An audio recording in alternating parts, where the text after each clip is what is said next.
childish sometimes.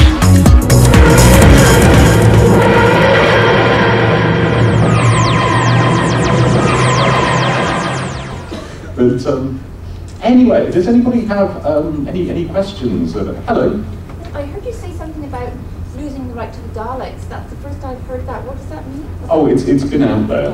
Basically, the Tory Nation estate, the negotiations weren't going so well, and it wasn't that we lost the rights. They said that they might not let us have the rights, so Russell said that the script should be adjusted to see if we could continue without them.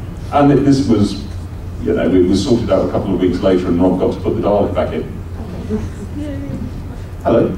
Hi, my 12-year-old grandson, I recently introduced him to Doctor Who, and he's just totally in love. Target audience, 12-year-old. And we just saw Human Nature a couple of weeks ago, and he was just like this through the whole thing. He just loved it. Well, thank you. So it's a new generation, you know. That's wonderful.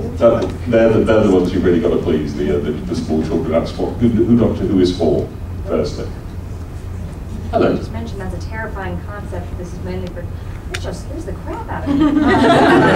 But I was just, and I'm aware that this is probably not the least bit under your control, but you probably have better access to gossip than anybody I know. Is there any chance of us ever getting anything written script-wise of the Time War?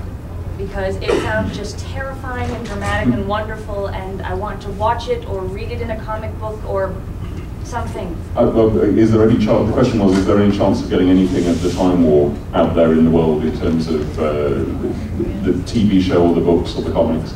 I always think I've got a two-word answer to questions about we should see the Time War, the Clone Wars.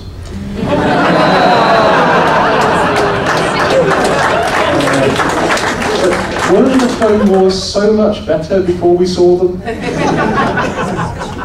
That is to say, it's exactly the same situation. I remember growing up thinking, oh, the Clone Wars, that sounds fantastic. The Time War has been blown up out of all these many mentions so much that nothing we saw could really do it. And it also fits into a kind of thematic tradition in Doctor Who of there being big off-stage things that you never see. Like all that wonderful stuff in the Talons of Wen Chiang about, oh, I was with him when the Filipino army advanced on Reykjavik. Which... it's rather hopes getting your imagination really going. And I think the Time War is just a huge exercise in that. And I honestly think you don't know what you ask for, really. Because if the Time War got made, then the Time War would have been made.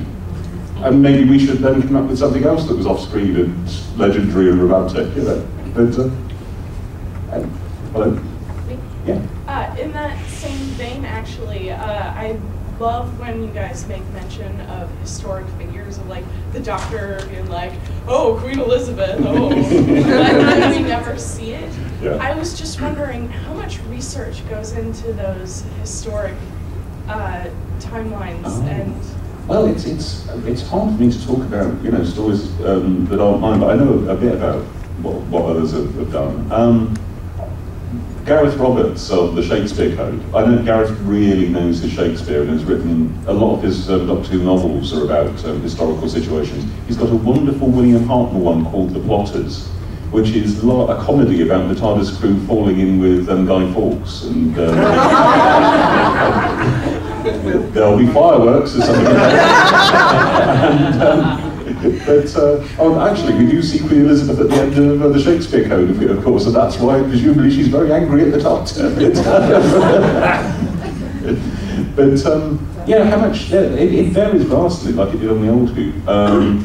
I think that there's a big effort to get the historical detail right. I know that on the recent episode, obviously, Vincent and the Doctor is a huge labour of love on Richard Curtis's part, and I would have thought that he would have been incredibly accurate in terms of that life. There is a lot, I think. But, Helen? Do you ever, when the actors are first exposed to the script, do they just accept everything and go, okay, this is what or do they look at it and go, really?